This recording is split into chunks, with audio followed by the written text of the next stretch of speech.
Hey, how's it going? I wanted to show you two additional ways that you can add a background to your user widget in Unreal Editor for Fortnite. And it's very similar to how you do it in Unreal Engine. It has to do with adding an image to your background. And we do have that option up here. That's one of the few options that we do have up here. So what you can do is just drag it into the scene like that. And what we're going to do is come up here to where it says anchors, and then in the lower right corner, click that.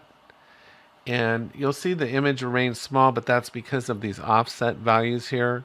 So we just have to set those all to 0. 0, 0, 0, 0. And now we have a completely white background, you would think, but we don't.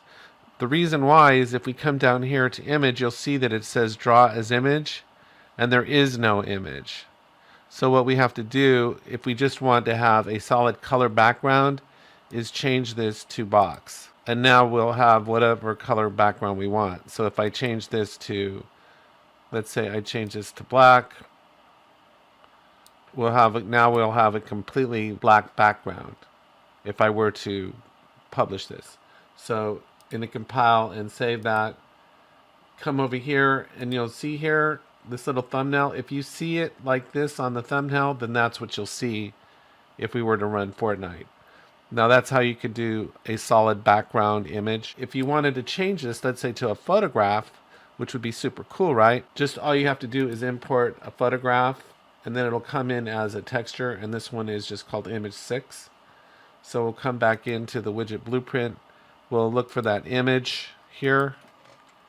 Go image, click right there, and then it shows you the default size of it here. And then we have to switch draw as to image, and you notice we don't see it. We have to click this little box that says inherit, and now we'll have any kind of cool background that we want. The other thing, and this is a really important setting, is the alpha channel here. We can't drop the alpha on the image, but we can drop the alpha if we were to switch back here and go off of inherit. We can drop the alpha here and control how dark. And sometimes it's good to have a little bit of the scene show through the background. So anyway, I just wanted to show you this so that you know that there's actually 3 ways you can control the background. One is through the day sequencer, the other is through an image, and the other is with a solid color. But it's all based on these controls here.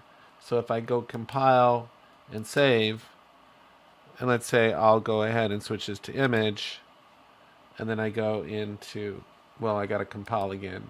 Every time you make a change, you have to compile and save it. So if I go back in here if I go through here back to the main project and push those changes, you'll see the thumbnail updated down here. We'll give it a minute to update. Come back here, and now if I hit start, you should see the image that I had. See?